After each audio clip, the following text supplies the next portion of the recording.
is something we call mini sessions.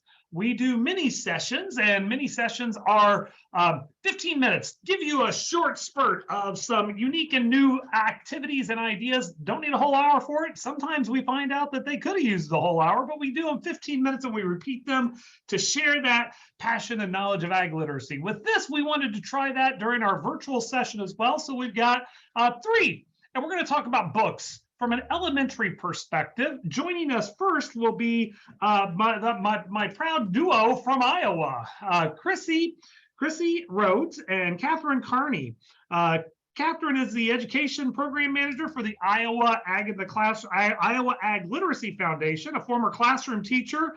She utilized place-based agricultural concepts and student interest to drive her curriculum.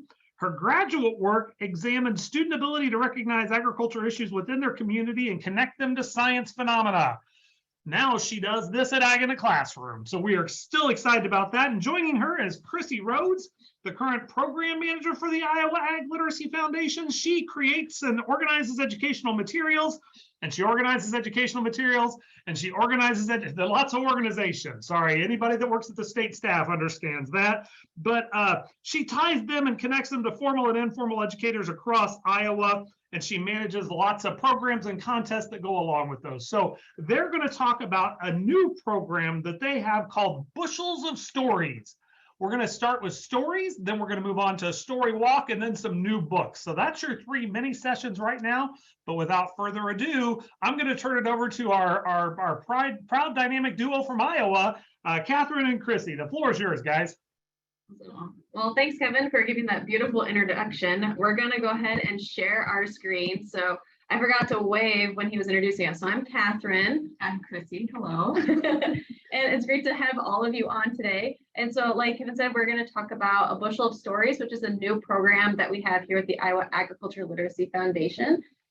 Yeah. Let me go to my slide. Okay, again, this is who we are with some monster pictures. My monster is my son at Halloween. And my monster is my husband, not the green thing in the background. No, I'm just kidding. The green thing in the background is the wonderful monster that we have there. And so we just want to talk about a little bit, why this Bushel of Stories program. And the Bushel of Stories program is an English language arts connection for agriculture literacy. And so a lot of times teachers understand the connections between agriculture and things like science and social studies, but they're not quite sure about that literacy aspect. And so we saw that gap in our programming here, and we wanted to make sure that we could kind of close that gap a little bit. And so the Bushel of Stories, it's a contest, and there's curriculum that goes along with it to help serve the teacher needs, because teachers, all of you know, are very busy. And sometimes it's like the biggest hurdle is, how do I even incorporate this? I need some ideas. And so if we can take some of that, weight off of their shoulders and provide them materials, it's going to help out a lot. So with our Bushel of Stories contest, teachers get curriculum with it, and then also ideas of how to support that as they integrate English language arts and agriculture into their classroom. Excellent. So to go into that curriculum piece, we wrote a series of 3 lesson plans to go along with this curriculum. And they really look at identifying the parts of a book, identifying stereotypes, tropes in agriculture books, and engaging students in the writing process. So we wrote this same set of 3 lessons at both a 3-5 grade band and a 6-8 grade band. So they're aligned to standards in grades 3 through 8, as the contest is geared towards those students. And we're going to walk through a little bit of those lesson plans right now, so you kind of get an idea of what's going on there. So the first lesson plan is called Book Basics. And there we're starting to talk about how do you figure out who wrote the book, who's the author, who's the illustrator, is it fiction or nonfiction? You're looking at the perspective of the book. Is it first person, second person, third person? And then we're looking at the purpose and the main idea of the book. So this kind of chart that we have here is written into the lesson plan, and we have included a selection of different kinds of books that we have available in our lending library that teachers can check out for free. But there's things like Click Clack Moo, which is very fictionalized, it's pretty funny. But then to contrast that, there's Clarabelle, Making Milk and So Much More, which is very nonfiction. You have some cartoony stories, you have some real photograph stories, and students can start to kind of compare and contrast what's going on in these different books. How do we identify these different pieces of these books? Okay. Also in this book, in this lesson plan, we start to look at the tropes. So if you can, I would like you to get to the chat feature on your Zoom and start to give me some analysis on these book covers. Do these accurately represent modern agriculture? What things are standing out to you? So give a little. Chrissy, they're not going to be able to use the chat feature. They need to go to the Q&A. Chat Okay. will only go for panelists. Yep. So go to Okay. the Q&A. Q&A it is. So we'll pause here for a little bit to see some ideas pop in there. So take a look at those pictures. Think about, does it represent agriculture appropriately?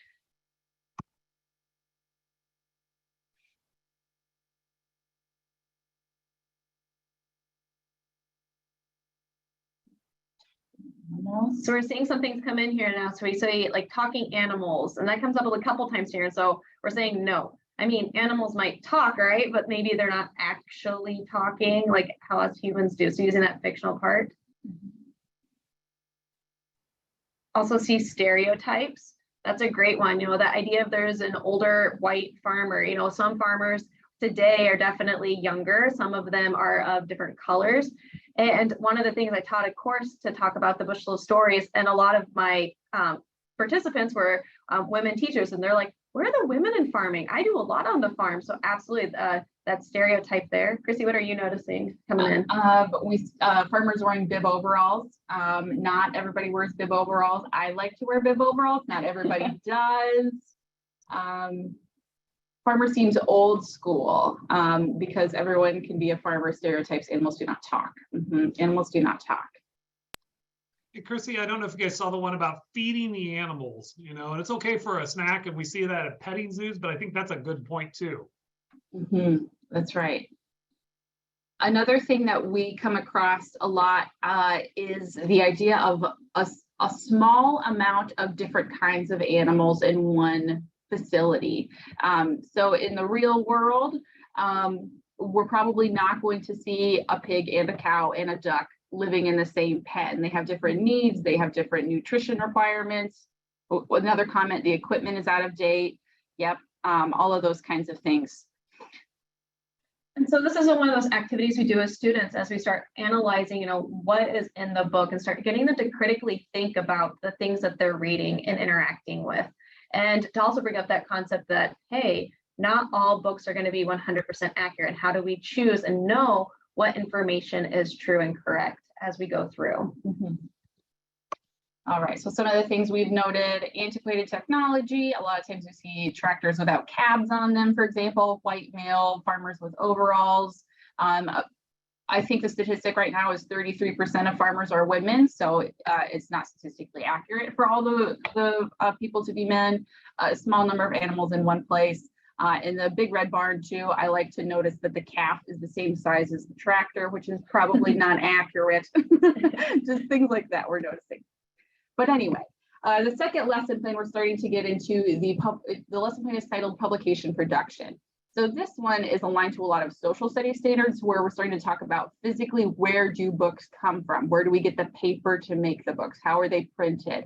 How are authors contacting their editors, and how is that process going about? So in this lesson plan, they're starting this graphic organizer, this real writing graphic organizer, to start kind of picking out the pieces of their story and putting those pieces together. So they're coming up with ideas, they're learning about setting, character summary, and also the structure of a plot in this lesson.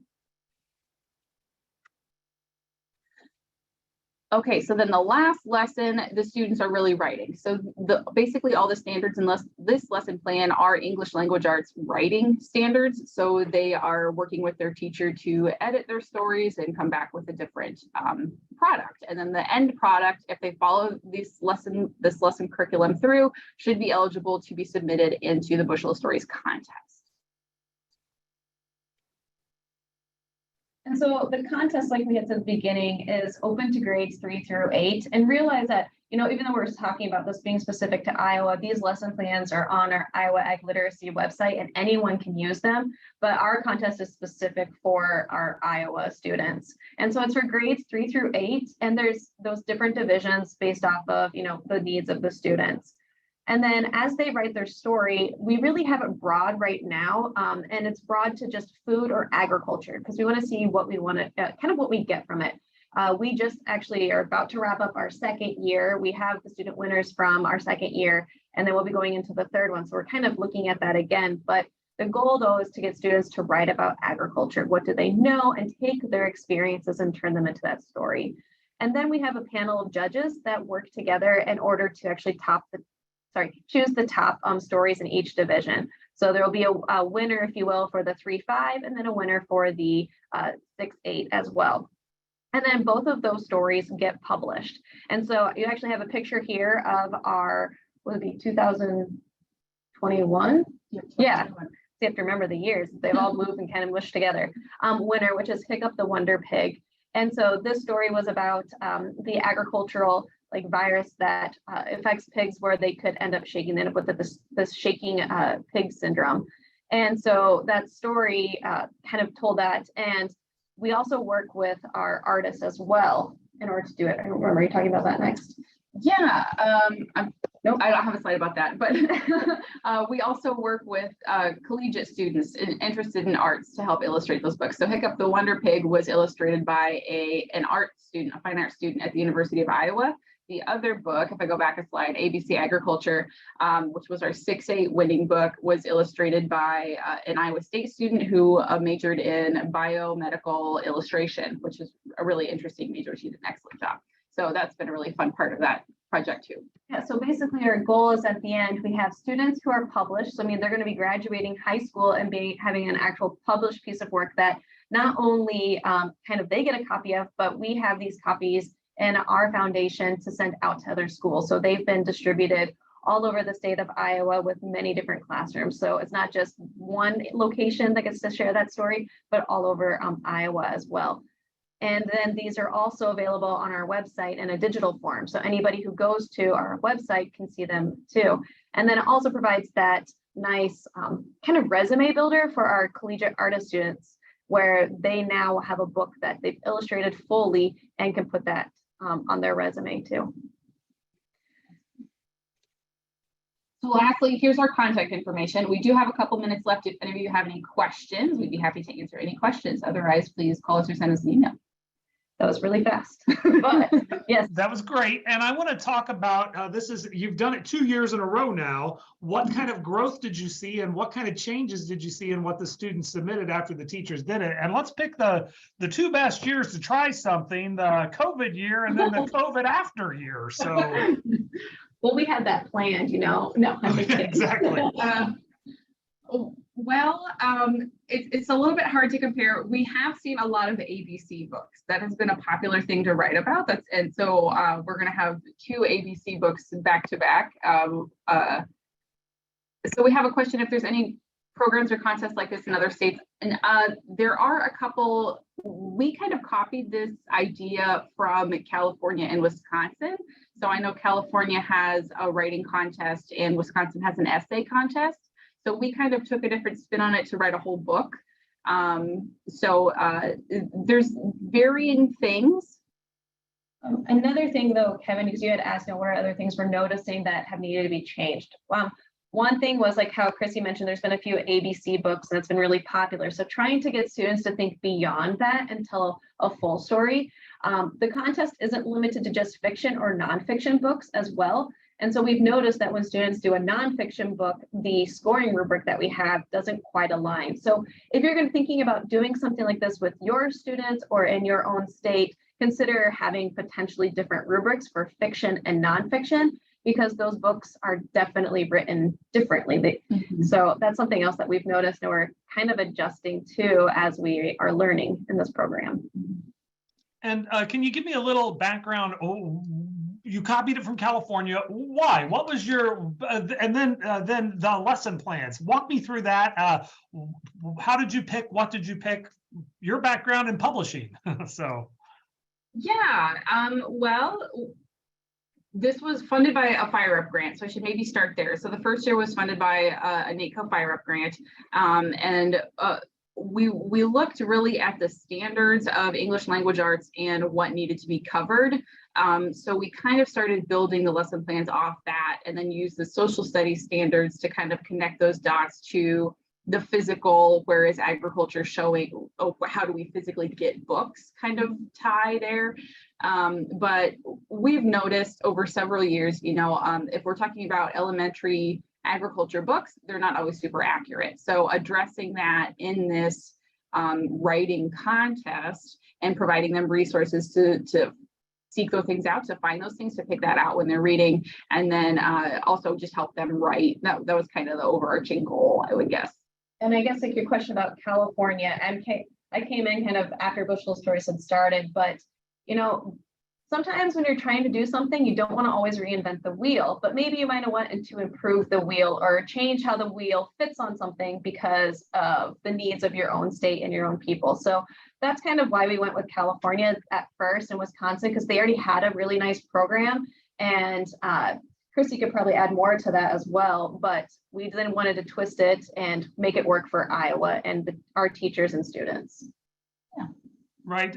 So Cathryn, I know you started after that a little later, and we call that ripping off and duplicating. So it's the highest form of flattery is to rip something off and duplicate it and make it your own. So and thank you. They give credit where credit's due, but they took it and they changed it and they made it theirs. Folks, one thing, NAITCO Fire Up Grants, NAITCO, that's the National Ag in the Classroom. That's the National Ag in the Classroom organization. So state contacts, so like the Iowa State and Illinois and California and Tennessee and all of us, we belong to NAITCO. Those are grants only for states. So teachers, you don't need to apply for a NAITCO grant. You're not eligible for that. There's other grants out there for you. Those are for state programs. Check with your state. They may or may not have a program. We may or may not know the ones that we've talked about. Other states have a variety of programs, but your first call, check with your state. Actually, go to their website, see what's on there. Make sure you understand what's on their website.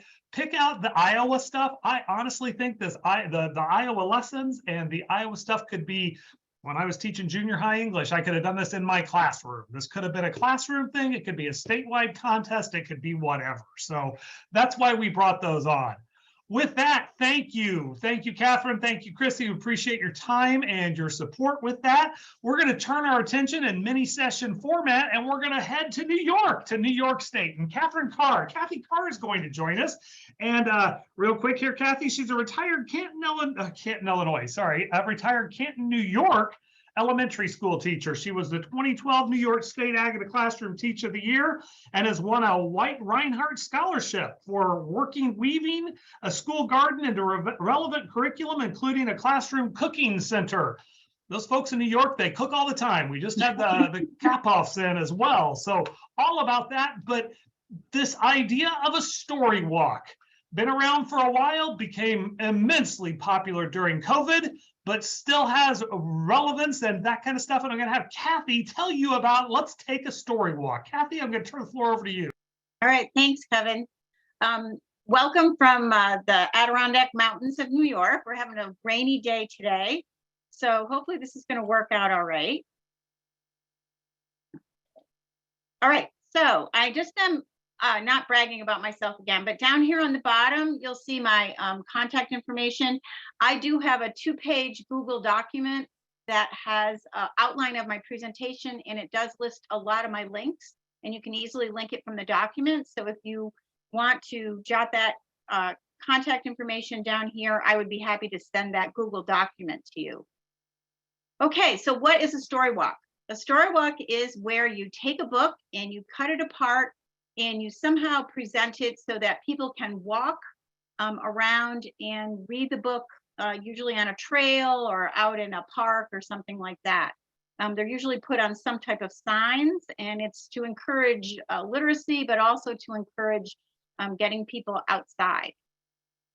Now, the Storywalk project was created by Ann Ferguson of Montpelier, Vermont, and developed in collaboration with the Vermont Bicycle and Pedestrian Coalition and the Kellogg Hubbard Library. And she has registered the term Storywalk. So she doesn't want any money for this. She just wants to receive credit. So anytime you do use the term Storywalk, you do have to give her credit.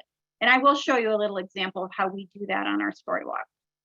Now, I know if you're an elementary school teacher, you might be thinking, can we cut apart a book? But you are allowed to, if you own a book, you are allowed to cut it up and use it in this way. You are not allowed to scan it or copy it or alter the storyline in any way, but cutting it up is fine. So there are different types of Storywalk installations. There's temporary ones, usually at some type of event or a park. There can be on yard signs, they can be on wooden posts, they can be in schools and along a hallway. And I've also seen them where they've been in a town through maybe a business district of a town on store windows. These are all the cheaper ways of doing a Storywalk. The more expensive installations are more permanent ones. This one down here on the bottom is on some posts. A library in our area, volunteers built these, but you can also purchase these from companies, the more expensive but more permanent Storywalks. I also am involved in a group called Garden Share, which works on working on promoting local farms, healthy foods, farmers markets. And so Garden Share was looking to do some Storywalks about, we wanted to have them something for June for our dairy festival, something to put up at farmers markets. And then we do a lot of activities in September for Hunger Action Month. So what we decided to do was, we had a lot of people on our in Garden Share board who were not running for any kind of campaign anymore. So they donated a whole bunch of campaign signs. We decided to use campaign signs, which we use the 18 by 24 inch size, 30-inch high stands. I got this type of paint here, this urethane acrylic primer, and I had to do 3 coats of paint on each side. And we just feel like, we feel kind of good about reusing something. Cost-wise, in the end, it costs just about the same as if you were going to buy new yard signs. Our local children's librarian has been doing Storywalks for about the last 10 years. She prefers a post, a hardwood post that she uses for hers, and she feels good about that. I personally didn't want to have to pound posts in wherever I went. So that's what we have done, is use campaign signs. So the next step is choosing a book. Minimal text. You can't have the book be too big or too small. And when I'm done with the slideshow, I'll show you some examples of some mistakes we made in that. Looks for illustrations that don't cross the center of the book. This is one right here where you are going to be cutting it. And so even though, no matter how careful you are, you're still going to cut a little bit off. The hand doesn't quite match up. This didn't really affect the story, but there are some stories that you may have to look at that a little bit. Look for an interesting storyline. We ended up choosing our topics, for example, dairy. I went to a bunch of different book lists, and I went to local libraries and looked at a ton of different books about dairy. And then we had a small selection committee, including the children's librarian in our town, who helped choose the books. You will need 3 copies of your book. You need at least 2, because you'll be gluing them down, so you can't use both sides of the book. It's a good idea to have a remaining copy. You may think that you know what the storyline is, but every once in a while it's a little tricky to remember what goes where. And also you may need to do repairs later, or what we're hoping to do is get more follow-up activities for groups or libraries or classrooms that may want to borrow the Storywalks. Check out used books on Amazon or yard sales, things like that. It doesn't have to be in the perfect, pristine condition. We carefully cut the pages with an X-Acto knife. We glued the pages onto a sheet of construction paper. I used a metal ruler. I only needed to use about 2 or 3 glue sticks to glue them on. They did have to be trimmed. Lamination. So our local librarian recommended at least a 5mm laminate.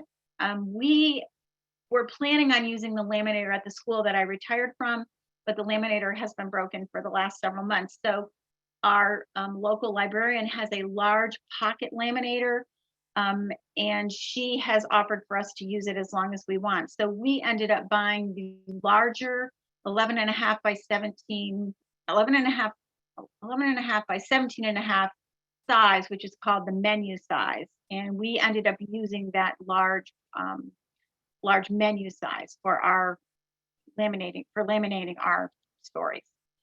Velcro. So all the Storywalk makers in our area, the libraries and the schools and people are all putting the Velcro on uniformly so that we are able to share our books when we're done.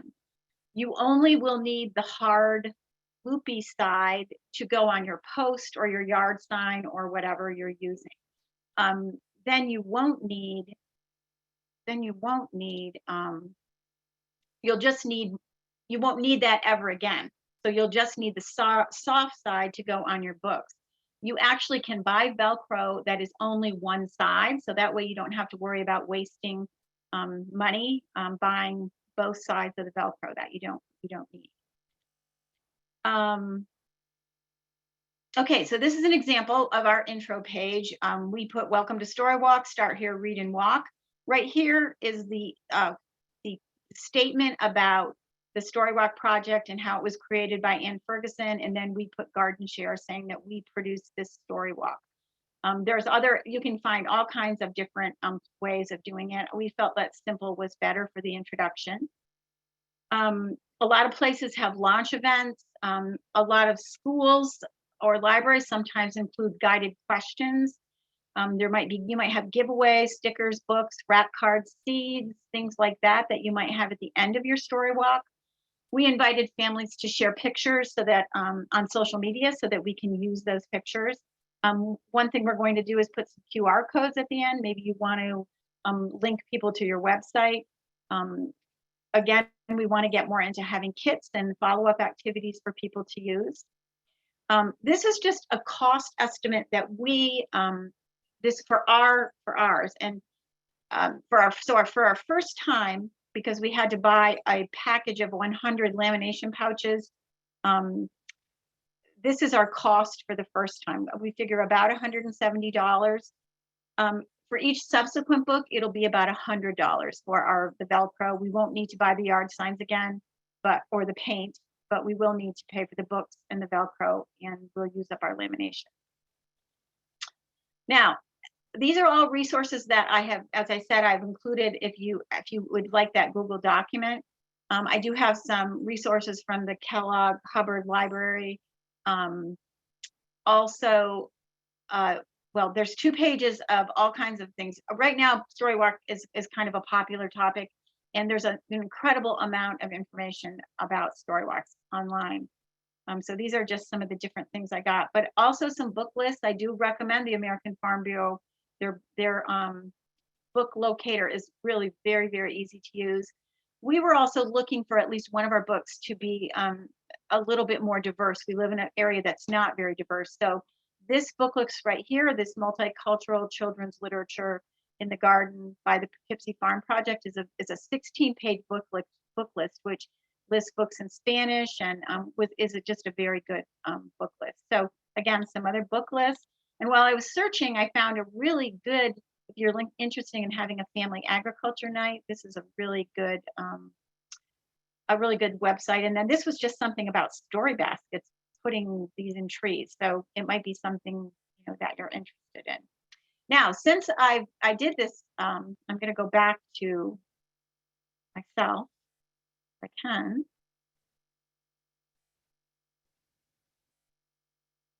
How come I'm not showing up? I'm not really sure. Can you hear me? You'll hear me? We can hear you. Yep. Okay. All right. Well, then I don't know why I'm not big, but I guess I won't worry about it. So a couple things that happened. When you're ordering books, if you get used books from Amazon, I was expecting to get this size for one of the books that we did. And instead what happened was I ended up with little board books that came instead. So we decided to keep the board books because we feel that we can use them. So that's something to think about. We knew this book would fit into the menu size laminators, but then this book, which we want to use for our Hunger Action Month, is really not much bigger, but it definitely won't fit. So that will have to go back. We really like the book and we want to use this book, Maddie's Fridge. So we're going to have to go back and just do it at a school. We're going to beg at one of the local schools to laminate there. Also, here is a here is our page, and I don't know if you can see, I've got the laminate here. This is the common installation that all the places are doing around here, the 10-inch strip of Velcro.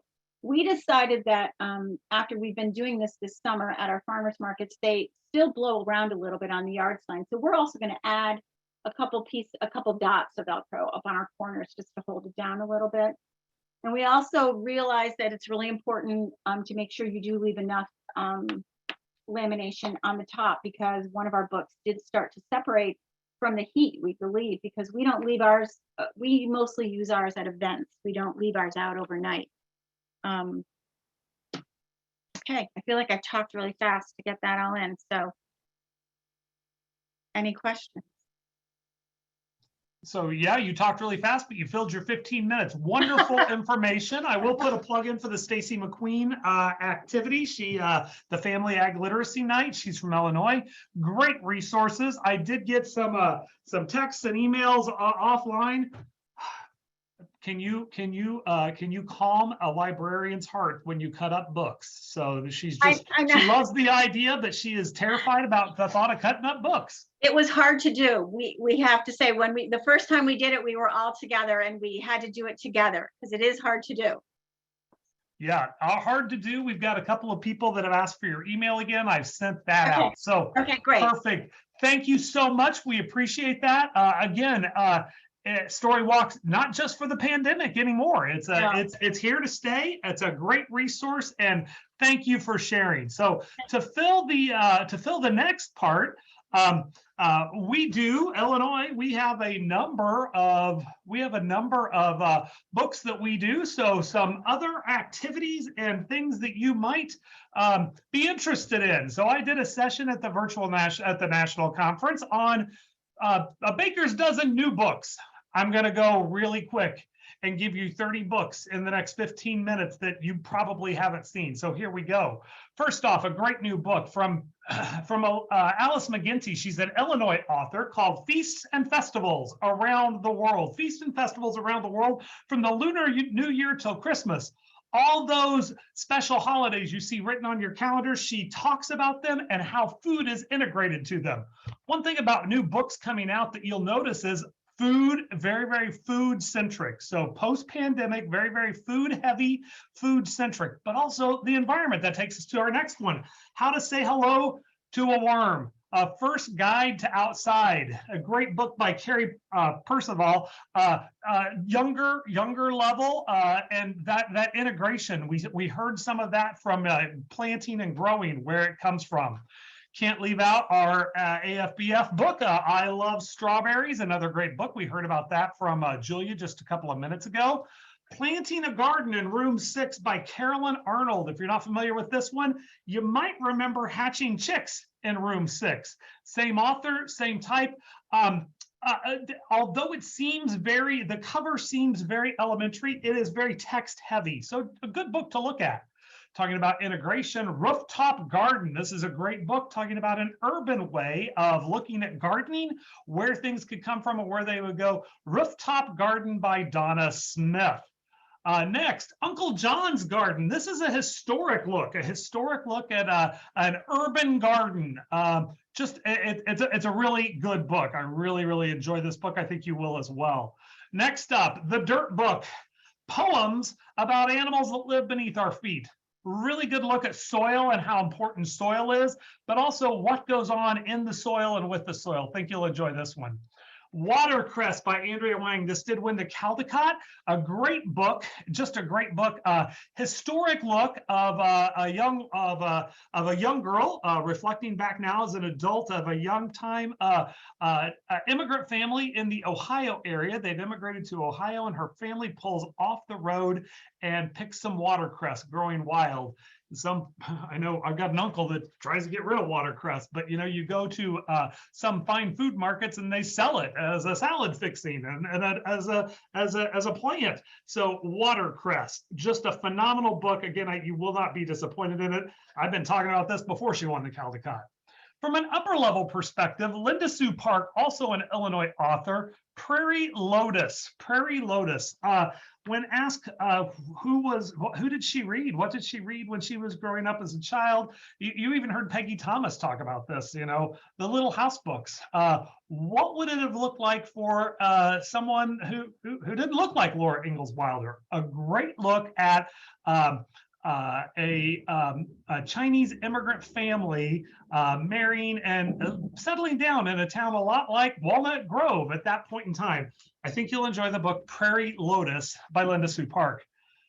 The Great Pumpkin Smash, the Makers Make It Work series. This is a phenomenal series. Makers Make It Work. Makers Make It Work, distributed.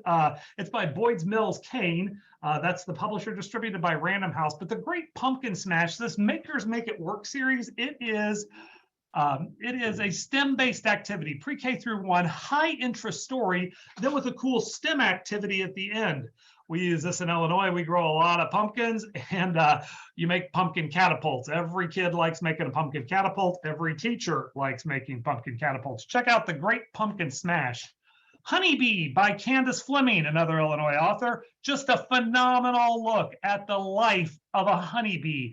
Beautifully illustrated by her husband Eric Rohrman, and you will not go wrong with this book. If you are interested in pollinators, Honeybee is a book to check out.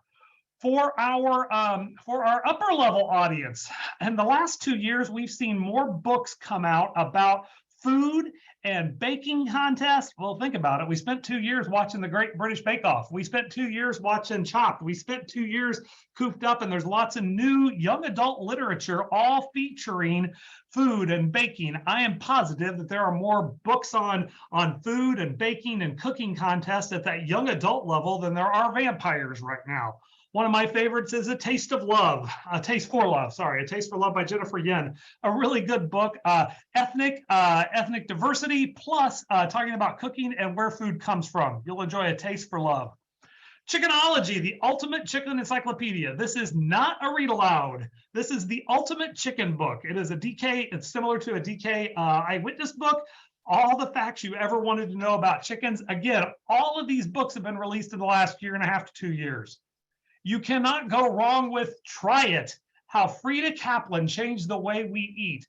This is a phenomenal look at Frida Kaplan, a woman in California who was an accountant in a fruit vendor store type of thing. And she realized that the salesmen were making more money than her. She became a salesman, and she's the person that introduced Chinese gooseberries. We know those as kiwi fruit. She integrated a ton of new fruits into the supermarket. Great historic fact matter, plus just a great look at some of the new and unique foods that we now know that weren't on the marketplace shelves 20, 30, 40 years ago. Let's do some animal agriculture. If you want to knit some mittens, how about this? You need some sheep. A cute look at that pre-K2 level at sheep. Z Grows a Tree by Elizabeth Rush. Christmas trees. We're always talking about Christmas trees. We start thinking about those after Thanksgiving. Well, Target and Walmart start thinking about those as soon as back to school goes away, but we start thinking about Christmas trees after Thanksgiving, but it takes a long time for that tree to get there. Z Grows a Tree. You'll enjoy that book. I'm here to tell you one of my favorite books right now is Let Me Fix You a Plate.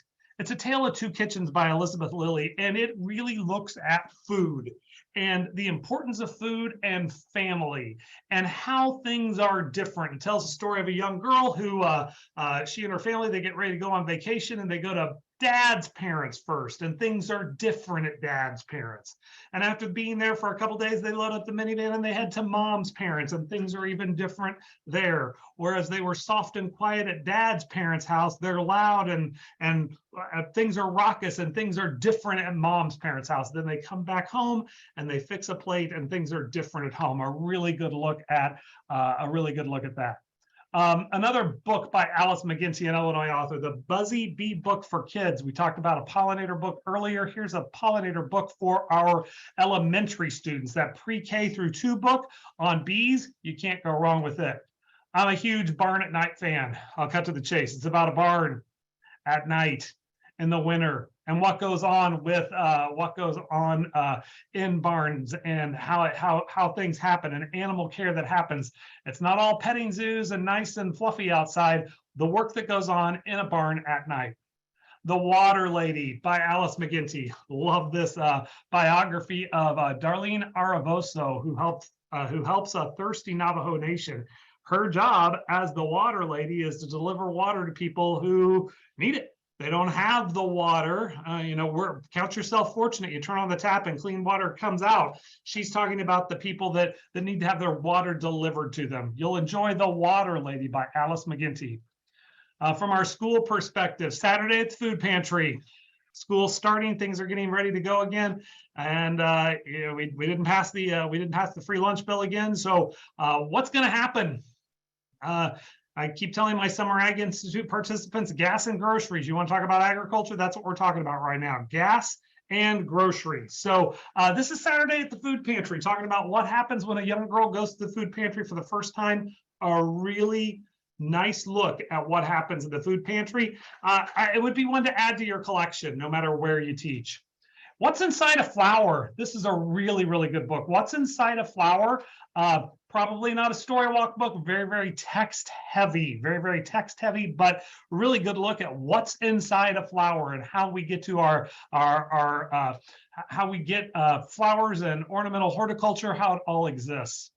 From an animal agriculture point, The Pig War by Emma Bland Smith. It's how a pig tragedy taught England and America to share. Earlier, one of our groups was talking about sharing and the whole social emotional learning aspect that goes along with this. Talking about a pig that almost caused the U.S. and Britain to go to war several years ago. You might be familiar with Deborah Hopkinson, an author that we all like. We've used a number of her books throughout. Butterflies Belong Here. A story of one idea, 30 kids in a world of butterflies, as we look at monarchs and what's going on and that whole idea of pollinators. A great book to add to your collection, Butterflies Belong Here by Deborah Hopkinson. Under Your Feet, Under Your Feet, Soil, Sand, and Everything Underground. Another good look at soil. In Illinois, my folks are going to be tired of us talking about soil. That's our theme for next year is soil. But we're going to be talking a lot about soil, the importance of soil, and how folks interact and understand what goes on with soil. So Under Your Feet, what actually goes on there. And we'll end with Slime King, another Makers Make It Work book. Makers Make It Work. This one is by Cathryn Daly,